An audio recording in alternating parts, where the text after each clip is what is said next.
반갑습니다.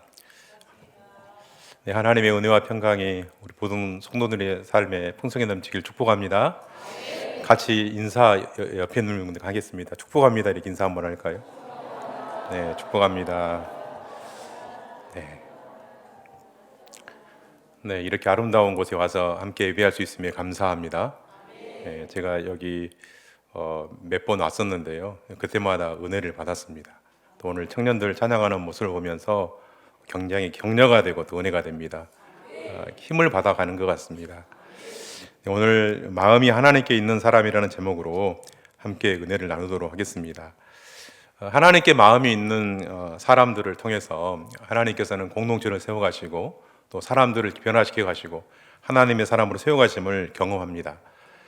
제가 사역하는 CCC는 이렇게 새로운 학생들에게 전도하고 또 육성하고 파송하는 일을 합니다. 그 일들을 열심히 하는 학생들을 순장이라고 합니다. 그리고 이제 순장들을 잘 지도하고 관리하는 이제 간사님들이 계시고요. 함께 이렇게 사역을 하고 있습니다.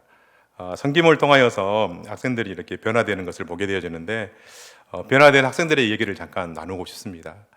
첫 번째 학생은 지금 전체 학생 총 리더를 맡고 있는 총 순장이라고 하는데요. 우리 목사님께서도 학생 때 총순장 하셨거든요. 제가 학생 때 총순장님이셨습니다. 굉장히 개인적으로 존경하는 목사님이시고요. 근데 지금 세워진 총순장은 대학에 와서 예수님을 믿은 학생입니다. 제가 볼 때 좀 키도 작고 또 내향적인 성격을 가진 학생이었습니다. 그래서 믿음이 잘 자랄 수 있을까라고 걱정을 했는데 또 대학생 하나는 가운데 부모님들이 돌아가시게 되었어요. 이제 그런 상황에서 믿음이 흔들리지 않을까 이런 걱정을 했습니다. 그런데 군대를 다녀오고 또 순장님들의 섬김과 또 사랑과 또 간사님들의 섬김을 통하여서 믿음이 흔들리지 않고 견고하게 설 수 있었고 지금은 이제 학생 총순장 역할을 잘 감당하고 있습니다. 또 한 학생을 좀 나누고 싶은데요. 이 학생은 얼마 전에 이제 채플 때에 이제 저희들이 목요일마다 예배를 드리는데 채플이라고 하거든요. 그때 이제 간증한 학생입니다. 그 학생은 전혀 이제 하나님을 믿지 않는 그런 학생인데 신학기 때에 이제 이렇게 CCC 학생들이 전도하는 시간에 만나게 되어서 예수님을 믿게 된 학생입니다. 근데 그 학생이 처음 이제 CCC 채플에 왔을 때에 이렇게 찬양하는 것은 적응이 돼서 좋은데 막 열정적으로 기도하는 모습이 굉장히 힘들었다고 합니다. 그리고 말씀을 듣는 것도 쉽지 않았다고 합니다. 그래서 그냥 포기할까, 그냥 이 공동체를 떠나버릴까라고 생각했지만 주변에 있는 순장님들과 또 섬김을 통하여서 그들의 헌신을 통하여서 끝까지 이렇게 믿음 안에 설 수 있었고 또 이번에 새롭게 세워지는 그 캠퍼스의 대표를 이렇게 담당하게 되었습니다. 그런데 그 학생의 이제 간증을 들으면서 그가 이제 고등학교 때에 이렇게 공부하는 것과 또 개인의 여러 가지 삶에 또 어려움이 있었다고 그럽니다. 그래서 우리가 이제 많이 주변에도 보게 되어지는데 우울증과 공황장애가 있어서 약을 먹는 그런 상황이었다고 합니다. 그런데 CCC 공동체 연결되면서 순장님들의 어떤 섬김과 기도를 통해서 약을 끊었다는 간증이었습니다. 그리고 꾸준히 잘 성장해서 지금은 잘 이렇게 하고 있고요. 믿음으로 살아가고 있습니다. 그런 모습을 볼 때에 하나님의 역사와 또 하나님께 헌신된 사람들을 통하여서 하나님을 세워가심을 이렇게 보게 되어집니다. 목포 CCC에는 9명의 간사가 있습니다. 이 간사님들 중에서도 보면 9명 중에 3명은 대학에 와서 예수를 믿은 사람들입니다. 와서 사랑과 성김과 누군가의 헌신을 통하여서 그들이 변화가 되어졌고 또 지금은 복음을 선포하는 그런 사명들을 감당하고 있습니다. 이렇게 하나님께 마음이 있는 사람들을 통하여서 하나님을 일하시고 공동체를 세워가시고 또 사람들을 변화시키고 하심을 경험하고 있습니다. 또 지난주에는 전국 대학생 수련회가 일주일간 있었습니다. 월요일부터 금요일까지 되어졌는데요. 코로나 시기로 수련회가 열리지 않았죠. 온라인으로만 이루어졌고 대면으로 이루어진 것은 4년 만에 이루어진 거거든요. 그래서 굉장히 기도하고 또 긴장하면서 준비한 수련회였습니다. 근데 전국적으로 이번에 이제 생각보다 많은 학생이 모였는데 8,000명 정도의 학생이 모였습니다. 굉장히 은혜였습니다. 거기에는 학생들이 7,000여 명이었고 외국에서 온 학생들이 한 350명 정도, 또 간사님들이 700여 명이 정도가 돼서 8,000명이 모여서 이렇게 이제 집회하는 그런 은혜로운 시간이었습니다. 거기는 400명 정도의 학생들은 이제 새 친구들이죠. 처음 데리고 와서 예수님을 경험할 수 있도록 하는 그런 시간이었고요. 그래서 인격적으로 주님을 경험하고 또 주님을 더 깊이 있게 만나는 그런 은혜로운 시간이었습니다. 그런데 이제 첫날과 마지막 날에는 비가 엄청 쏟아졌거든요. 8,000명이 모일 수 있는 공간이 없기 때문에 저희들이 야외에서 이렇게 집회를 합니다. 그런데 이제 비가 오는 가운데서도 우비를 입고 그들이 말씀을 듣는 모습을 보면서 굉장히 격려가 되고 또 은혜가 되었습니다. 또 다음 세대가 이렇게 믿음 안에서 서가는 모습을 보면서 하나님의 은혜를 감사하고 또 마음을 나눌 수 있는 시간이었습니다. 또 수련회가 끝난 다음에 바로 이렇게 단기 선교를 가게 되어집니다. 이번에는 이제 22개국의 약 108개의 팀이 1,500명이 넘는 학생들이 이제 단기 선교를 출발하여서 또 출발하려고 준비를 하고 있습니다. 이 시대의 상황 속에서 하나님의 부르신 가운데에 하나님에게 마음을 두고 흔들리지 않고 하나님의 사명을 감당하는 그 세대들을 볼 때에 은혜가 되어집니다.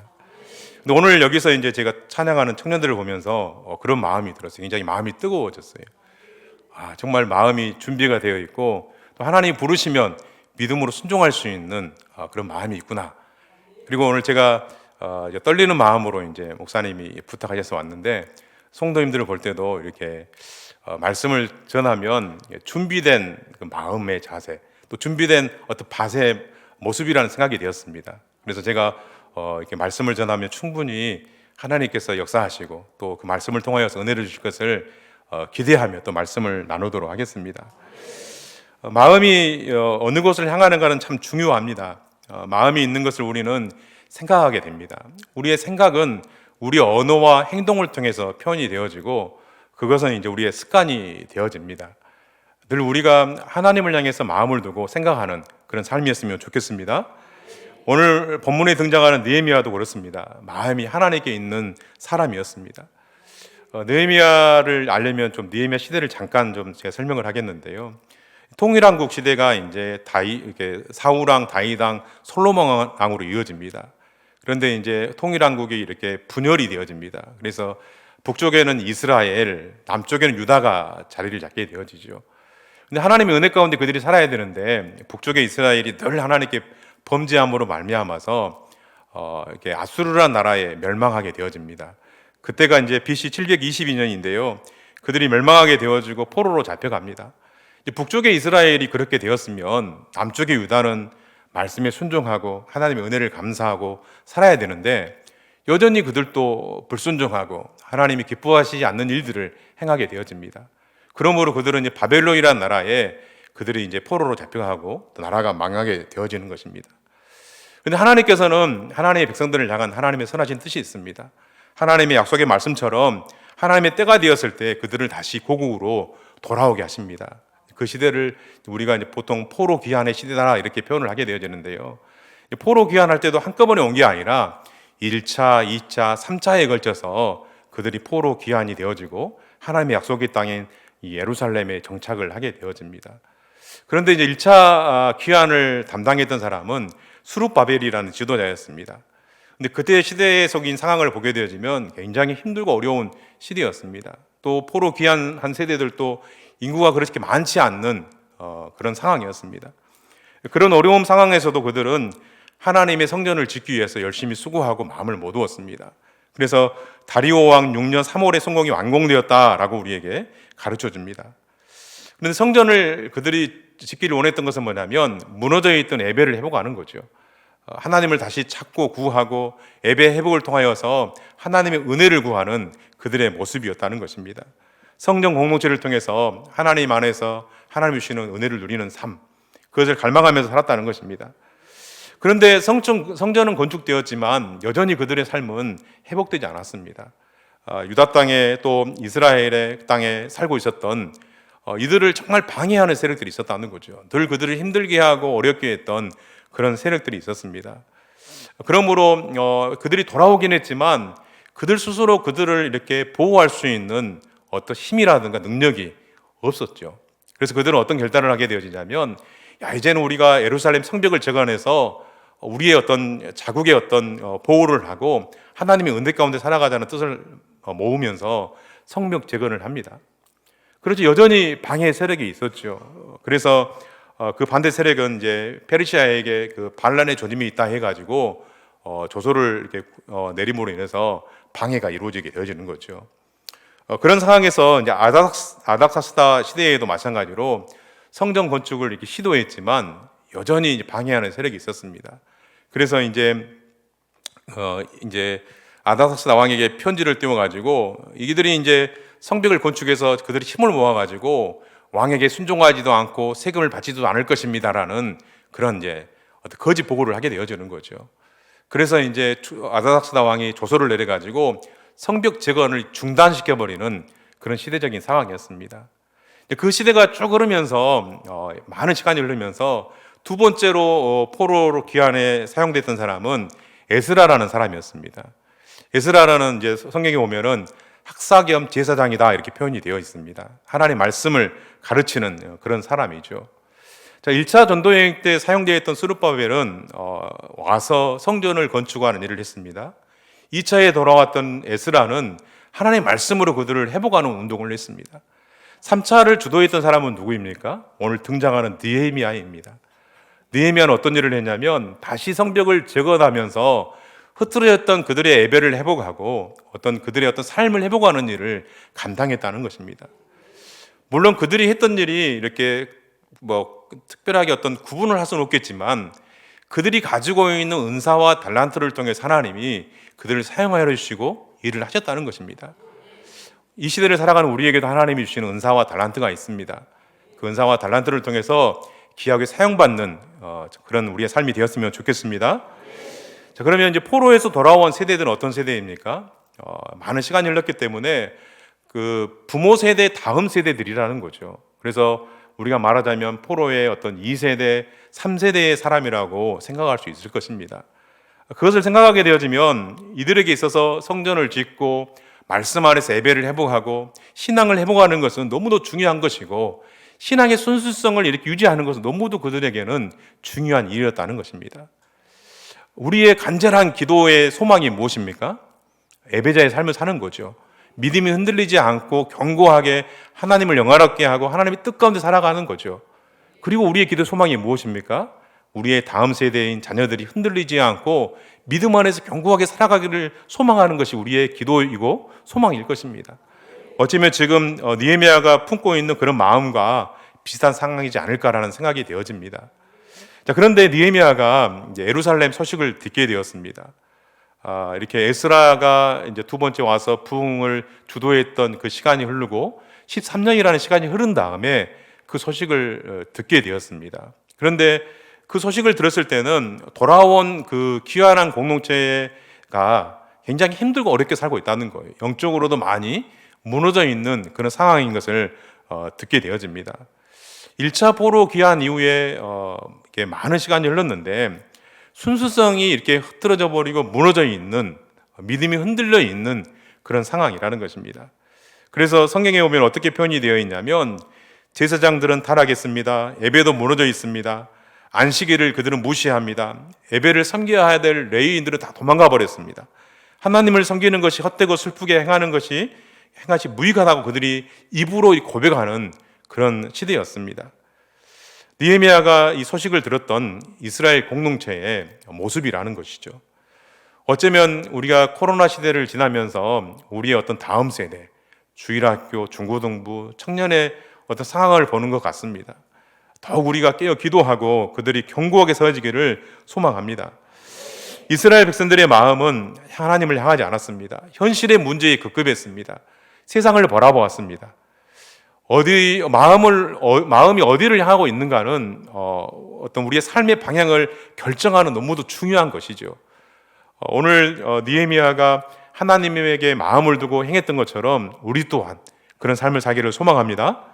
자, 그러면 오늘 본문 말씀을 보니까 1절 말씀에 하가랴의 아들 느헤미야의 말이라 아닥사스다 왕 제20년 기슬루월에 내가 수상궁에 있는데 라고 표현합니다.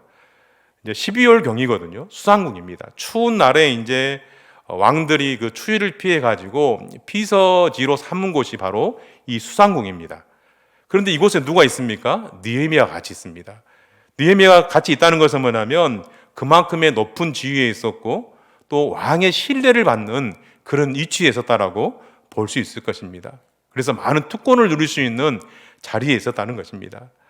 왕이 누리는 어떤 부귀와 영화를 함께 누릴 수 있는 풍요로운 아쉬울 것이 없는 그런 삶이었다는 것이죠. 그런데 문제는 무엇입니까? 느헤미야의 마음이 어디를 향하고 있는가입니다. 세상을 향하고 있는가 아니면 하나님을 향하고 있는가? 포로 다음 세대의 인물이라고 했지 않습니까? 느헤미야가 2세대 혹은 3세대 정도의 그런 사람입니다. 그런 시대적인 상황을 볼 때에 그때 당시에 많은 사람들은 이 페르시아의 문화에 젖어서 흔들려 버리고 믿음이 사라져 버리고 그 시대 속에서 살아가는 어떤 신앙의 정체성을 잃어버리는 그런 상황이라는 거죠. 그런 상황 속에서 오늘 우리에게 말씀하는 것처럼 이렇게 1차 기한 이후에 시간이 흘렀고 100여 년의 시간이 흘렀거든요. 그리고 2차에 에스라가 와서 부흥운동을 일으킨 13년 이후의 시대이기 때문에 그 시대가 얼마나 이렇게 흔들려 있는 것을 우리는 또 많은 시간이 흘렀음을 우리는 알게 되어집니다. 그래서 시대적인 상황을 볼 때는 느헤미야가 마음을 하나님께 둘 만한 어떤 상황의 조건이 환경이 아니었다는 것입니다. 그런 상황에도 불구하고 그런 마음을 하나님께 뒀고 하나님 나라의 공동체의 마음을 뒀다는 것입니다. 하나님은 마음을 가지고 하나님의 시선이 있는 곳에 그의 시선이 향했다는 것입니다. 그런데 느헤미야가 이렇게 신실성을 잃지 않고 어떻게 그렇게 믿음을 유지할 수 있었을까? 구체적으로 성경은 나와 있지 않습니다. 근데 느헤미야의 뜻을 보니까 이름의 뜻을 보니까 여호와의 이로라는 의미가 있습니다. 그런 이름의 뜻을 보더라도 그 부모의 세대가 얼마나 믿음 안에서 그를 견고하게 양육하고 훈련했을까? 라는 생각을 해보게 되어집니다. 그래서 그런 시대에도 불구하고 그는 흔들리지 아니하고 하나님의 나라를 위해서 쓰임받는 바로 이렇게 하나님께 시선을 두고 마음을 두는 사람을 통하여서 하나님은 하나님의 나라의 위를 하신다는 것입니다. 우리가 그렇게 쓰임받는 삶이 되었으면 좋겠습니다. 세상에 있는 어떤 것보다도 더욱 주님을 사랑하는 마음, 하나님께 쓰임받는 삶, 그런 삶이 되길 소망합니다. 예수님께서 십자가에 이렇게 죽으셨을 때에 그 시신을 수습했던 사람이 있습니다. 아리마대 요셉이죠. 그는 사내들인 공회에 의해 높은 지위를 가지고 있었던 자입니다. 그런데 그는 어떻습니까? 모든 특권을 값진 진주를 사는 곳에 투자했다는 거예요. 모든 것을 쏟아부었다는 거예요. 그 이후에 어떤 말씀을 보게 되어지면 그의 삶에 대해서 많은 기록이 있지 않습니다. 찾기는 힘듭니다. 그렇지만 이름도 없이 빛도 없이 하나님의 영광을 위해 살아있지 않았을까라는 생각이 되어집니다. 여러분, 우리가 사는 시대도 마찬가지입니다. 풍요의 시대입니다. 그렇지만 이런 시대이지만 우리도 하나님께 마음을 두고 값진 진주를 사는 일에 헌신하는 삶이 되길 소망합니다.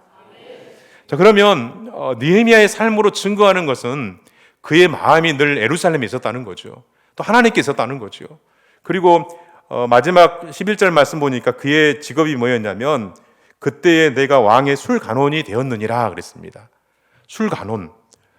정치적으로 보더라도 굉장히 영향력 있는 사람이었겠죠. 술간원이라는 것은 왕이 마시는 술을 관리하는 사람입니다. 그때 당시에는 이게 독사라는 것들이 많이 있었기 때문에 최측근, 굉장히 신뢰할 만한 사람을 세우는 것이 맞았을 것입니다. 그만큼 이방 사람이었지만 그는 흔들리지 아니하고 믿음을 지키면서도 신뢰받는 성실한 그런 사람이었다는 거죠. 하나님을 사랑하고 그의 시선을 하나님께 두고 자기에게 주어진 일을 최선을 다하는 그런 사람이었다는 것입니다. 그래서 이 시대에 하나님이 쓰시는 사람은 어떤 사람일까 생각해 보면 유능한 사람이라는 거예요. 자기 일에 최선을 다하는 사람이라는 거예요. 유능한 사람은 어떤 사람입니까? 내가 정말 하나님 앞에서 미리 준비된 사람인 거죠. 또 내게 주어진 일에 대해서도 최선을 다해서 준비하는 사람인 거죠. 여러분, 우리가 교회 안에서 제자 훈련이라든가 여러 가지 훈련이 있을 때에 적극적으로 참여를 해야 합니다. 훈련을 받아야 합니다. 훈련이 되어 있을 때에 나를 찾을 때에 유능한 사람으로서 헌신할 수 있고 그러므로 인해서 어떤 사람이 될 수 있습니까? 유용한 사람이 될 수 있다는 거예요. 우리는 보통 유용한 사람이 되겠습니다라고 말하지만 이렇게 이제 목사님이 무언가를 일을 시킬 때에 어떤 유능한 우리의 준비가 되어 있지 않으면 어떻게 되겠습니까? 쓰임 받을 수 없는 거죠. 마찬가지로 느헤미야도 마찬가지로 이렇게 준비된 사람이라는 거죠. 그런데 시대적인 상황 속에서는 하나님 말씀 앞에서 살아가는 것이 쉽지 않은 시대이지만 흔들리지 아니하고 믿음을 지키면서도 그 시대 속에서 이방 땅에서도 술간혼이라는 그 직문을 담당하면서 유능한 삶을 살았다는 것입니다. 여러분, 성경에는 그런 인물들이 많습니다. 우리가 잘 아는 기드온도 마찬가지죠. 또 우리가 아는 요셉도 마찬가지죠. 그들은 흔들리지 않는 거죠. 여러분, 그들이 정말 하나님 안에서 믿음 가운데 다니엘도 마찬가지겠죠. 이들이 말씀 안에 살았지만 그 시대 가운데 흔들리지 아니하고 그 시대를 변화시키는 삶을 살았다는 것입니다. 우리도 그런 삶을 살기를 소망합니다. 자, 느헤미야가 수상궁에 있다가 유다에서 온 형제인 하나니로부터 예루살렘 또 유다의 어떤 상황들을 듣게 되어집니다. 근데 그 소식을 듣고 느헤미야가 어떤 것을 했는지 우리가 오늘 말씀을 통해 생각을 해보려고 하는데요. 하나니가 그에게 말한 것은 뭐였냐면, 사로잡힘을 면하고 남은 자가 그 도에서 큰 환난을 당하고 능욕을 받으며 예루살렘 성은 허물어지고 성문은 불탔다라고 이렇게 보고를 하게 되어집니다. 믿음의 사람들이, 믿음의 공동체가 정말 이렇게 무너져 있는 상황들을 듣게 되어진 거죠. 그 소식을 들었을 때에 가장 먼저 느헤미야가 했던 일이 있습니다. 오늘 말씀을 보니까 울고 수일 동안 슬퍼하면서 하나님 앞에서 금식하며 기도했다고 있습니다. 공동체에 무너져 있는 상황을 보면서 첫 번째 했던 것이 그가 기도했다는 것입니다. 근데 느헤미야의 기도는 어떤 기도입니까? 느헤미야의 기도는 뭐냐면, 그의 기도의 핵심은 뭐냐면 자신의 평안을 위해서 빌기보다는 사로잡힘을 면하고 남아있는 유다 백성들을 위해서, 이 공동체를 위해서 전심으로 기도했다는 것입니다. 간절한 마음으로 그는 기도했습니다. 그렇게 기도한 이유가 있습니다. 그는 무너져 있는 이스라엘의 미래가 그 남은 자들에게 달려있음을 선지자들의 말씀을 통해서 이미 알고 있었다는 거예요. 하나님은 남아있는 하나님의 사람들을 통해서 다시 회복시킬 것을 알기 때문에 그들을 품고 금식하면서 슬퍼하면서 어떻게 이 일을 해낼 것인가에 대해서 기도했다는 것입니다. 그 기도를 통해서 하나님이 역사하심 우리는 경험하게 되어집니다. 여러분, 그의 기도를 보게 되어지면 그의 기도는 자신만을 위한 기도가 아니라 남은 공동체를 위해 기도합니다. 자신과 어떤 공동체를 분리하지 않는다는 거예요. 같은 공동체를 생각하고 그는 기도하고 있다는 것입니다. 비록 그는 어디에 있습니까? 수상궁에 있습니다. 멀리 떨어져 있습니다. 그럼에도 불구하고 하나님의 약속의 땅에 남아있는 그들을 품고 기도하는 것입니다. 여러분, 하나님의 사람들은 개인의 평안만을 위해서 삶을 살아가는 삶이 아니죠. 하나님이 주신 공동체를 가지고 어떤 공동체적인 사명을 가지고 살아가는 것이 우리의 삶이라는 거예요. 그것을 잊지 않는 우리의 삶이 되었으면 좋겠습니다. 자, 느헤미야는 이스라엘과 자신을 구별하지 않습니다. 그리고 남은 자들의 아픔은 곧 자기의 아픔이었고, 또 느헤미야가 볼 때 이 남은 자들의 아픔은 지금 현재 수상궁에 있지만 자기 어떤 화려한 어떤 삶을 포기할 정도로, 금식하면서 기도할 정도로 충분한 자기의 삶의 동기가 되었다는 거죠. 하나님의 마음이 자기 마음이기 때문에, 하나님을 향한 그의 시선이 고정되어 있기 때문에 흔들리지 아니하고 하나님의 마음으로 그는 나갔다는 것입니다. 자, 그런 느헤미야의 모습에서 우리는 헌신된 리더의 모습을 발견합니다. 먼저 부름받은 하나님의 사람으로서 우리가 어떤 삶을 살아야 되는 것을 우리에게 말씀하고 있는 것입니다.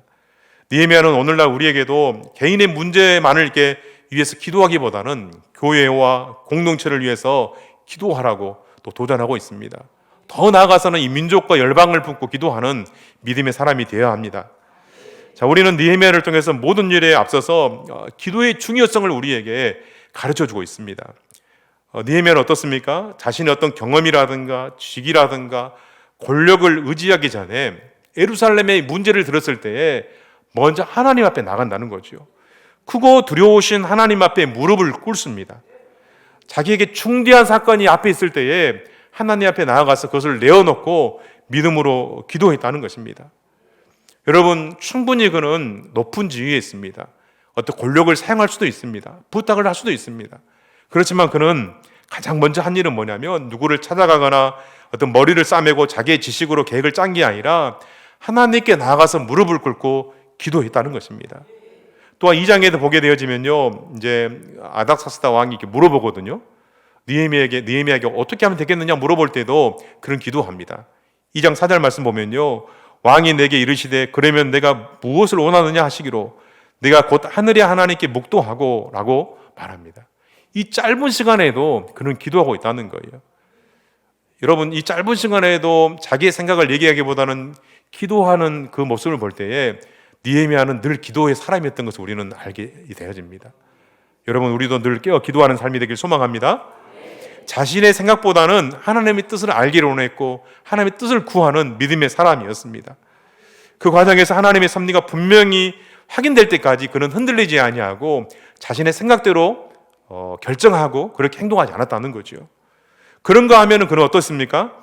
하나님께서 허락하는 그 사인이 자기에게 왔을 때는 멈추지 아니하고 최선을 다해서 열정적인 마음을 가지고 슬기롭게 대처해 나갔다는 거예요.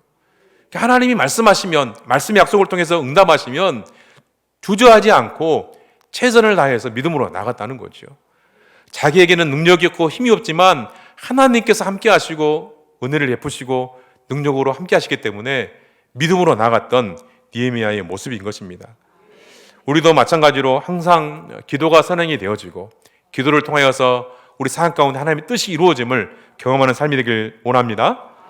자, 그래서 느헤미야의 기도를 보게 되어지면 하나님의 말씀의 약속을 붙들고 언약을 붙들고 기도합니다. 그래서 5절 말씀을 보면요, 주를 사랑하고 주의 계명을 지키는 자에게 언약을 지키시며 긍휼을 베푸시는 주, 이 주께 간절히 기도하고 있는 것이죠.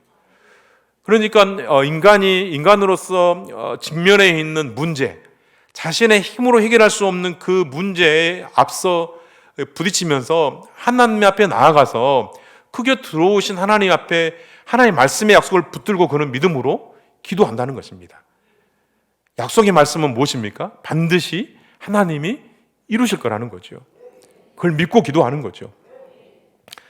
그래서 그는 그의 기도를 보게 되어지면요, 그 언약을 이렇게 말씀을 붙들면서 이것은 그들이 무너져 있는 것은, 예루살렘이 해파되어 있는 것은 이스라엘의 죄악으로 인한 것임을 그는 분명하게 말씀을 통해서 깨닫습니다. 그렇게 또 인정합니다. 그래서 느헤미야는 그 무너져 있는 상황을 어떤 누구를 탓하지 않습니다. 다른 사람에게 어떤 그 상황들을 돌리지 않습니다. 지금 현재 이스라엘의 어떤 그 무너져 있는 상황들을 영적인 시각에서 또 하나님의 말씀에 비추어서 그는 판단하고 생각을 합니다. 그래서 이 성이 무너지고 성문들이 불탔다는 것, 또 먼저 가서 이렇게 앞서서 행했던 어떤 수르바벨이라든가 또 어떤 에스라의 어떤 리더십이 부족하기 때문이다라고 하지 않죠. 또 지금 그들이 무너져 있는 것이 가나안의 이방인들로부터 어떤 적들의 방해 때문이다라고도 말하지 않습니다. 근본적인 문제가 무엇인가를 말씀을 통해서 그는 직시하고 있다는 거예요. 이스라엘이 하나님의 언약을 어겼기 때문이라는 겁니다. 1장 7절 말씀 보니까요, 주를 향하여 크게 악을 행하여 주께서 주의 종 모세에게 명령하신 계명과 율례와 규례를 지키지 아니하였나이다. 하나님 앞에 그는 믿음으로 나아가면서 이스라엘이 하나님 앞에 범죄했기 때문에 지금 이 일들이 일어났음을 그런 믿음으로 고백하는 거죠. 인정하는 거죠. 그리고 이런 상황 속에서 하나님 말씀을 통해서 죄를 고백하고, 죄를 고백한 다음에 어떻게 합니까? 하나님의 약속의 말씀을 붙드는 거죠. 진실함으로 회개하고 고백하고 그 약속의 말씀을 붙들고 또 나아가는, 약속의 말씀을 붙들고 간절히 기도하는 느헤미야의 모습입니다. 9절 말씀 보니까요, 이렇게 말합니다. 만일 내게로 돌아와 내 계명을 지켜 행하면 너희 쫓긴 자가 하늘 끝에 있을지라도 내가 거기서부터 그들을 모아 내 이름으로 두려고 택한 곳에 돌아오게 하리라 하신 말씀을 이제 청하건대 기억하옵소서. 여러분, 느헤미야의 기도를 보면 얼마나 그가 하나님께 마음을 두고 하나님 말씀 앞에 살았는지를 우리는 볼 수 있는 것입니다. 여러분, 이런 기도가 우리에게 있길 소망합니다. 하나님 말씀은 우리의 잘못을 진단합니다. 진단할 뿐만 아니라 우리에게 해답도 제시합니다. 그 말씀을 붙들고 나갔을 때 하나님이 선하게 인도한다는 거죠. 그 은혜를 누리는 우리의 삶이 되었으면 좋겠습니다. 또 느헤미야 기도를 또 보게 되어지면요, 나와 우리를 분리하지 않습니다. 나와 우리를 이렇게 하나로 묶습니다. 느헤미야가 수상궁에 있지만 예루살렘의 무너짐에 대한 공동체적인 책임을 갖고 있다는 거예요. 같은 마음을 품는다는 거예요. 그래서 이스라엘 자손의 자손의 주 앞에 범죄함을 얘기하면서 6절에 이런 고백이 있습니다. 나와 나의 아비집이 범죄했다라고 고백을 하고 있습니다. 비록 그가 이국 땅에 멀리 떨어져 있지만 같은 동족으로서 같은 마음을 가지고 동일한 마음을 가지고 나와 나의 아비집이 범죄했다라고 그는 고백하고 있는 것입니다. 여러분, 느헤미야뿐만 아니라 2차 귀환을 했던 에스라도 마찬가지예요. 그의 기도를 보더라도요, 나의 하나님이라는 표현을 하면서 어떤 표현을 쓰고 있냐면 우리 하나님이라는 표현을 쓰고 있습니다. 공동체의 마음을 가지고 그렇게 기도했다는 것입니다. 어떤 한 사람의 잘못으로 끝나는 게 아니죠. 한 사람의 잘못이 어쩌면 공동체의 잘못인 것이고 공동체의 잘못은 모든 사람의 잘못인 것입니다. 그런 마음을 가지고 이 느헤미야는 믿음으로 하나님 앞에 기도하고 있습니다. 느헤미야의 기도는 어떻게 되어지냐면 이런 어려운 상황 속에서도 예루살렘을 재건하는데 이 기도가 나와 이 이스라엘 백성들 분리하지 않고 한 마음을 품는 이 기도가 힘을 합하게 되어지고 하나님의 은혜 가운데에 성벽을 재건하게 되어집니다. 우리 삶도 이렇게 되었으면 좋겠습니다. 또한 느헤미야 기도는 어떤 기도이냐면 지속적인 기도인 거죠. 1장과 2장의 사이를 보면요, 그가 이제 하나님에게서 그 소식을 듣고 나서 하나님 앞에 기도합니다. 금식하면서 기도합니다. 그리고 즉각적으로 그 일을 하지 않습니다. 여기 보면 이제 2장에 보면은 아닥스다 왕 제20년 니산월이라고 표현이 됐는데요, 이것은 4개월이라는 시간이 흘렀습니다. 그러니까 4개월 동안 뭐 했다는 겁니까? 느헤미야는 기도했다는 거예요. 하나님의 약속의 말씀을 붙들고 어떻게 이 문제를 타결하게 나갈 것인가에 대해서 하나님의 지혜를 구하면서 기도했다는 거예요. 이 지속적인 기도는 느헤미야의 개인의 뜻이 아닌 하나님의 뜻이 이루어지도록 정말 믿음으로 기도하는 기도라는 것입니다. 예루살렘 상황을 듣고 이 표현하고 있는 것처럼 수요일 동안 슬퍼하면서 기도했습니다. 또 금식하면서 기도했습니다. 그리고 보니까 중간에는 주야로 기도했다는 내용도 나옵니다. 그래서 느헤미야는 처음에도 기도했고 중간에도 기도했고 또 느헤미야 13장 마지막에 보면요, 또 기도하고 있거든요. 마지막에도 기도했다는 거예요. 그러니까 온전히 하나님을 신뢰하는, 기도보다 성령보다 앞서지 않는 그런 믿음의 삶이었다는 거예요. 늘 하나님을 붙들고 자기의 힘이 아닌, 능력이 아닌 하나님께서 함께 하실 때만이, 약속의 말씀을 붙들고 기도할 때만이 하나님 이루심을 믿고 그런 간절히 기도했다는 것입니다. 그럴 때에 느헤미야를 통해서 하나님의 뜻이 이루어지는 거죠. 그래서 성벽 재건의 이 사역 중에 가장 중요한 것은 하나님을 신뢰하고 믿음으로 기도하는 것입니다.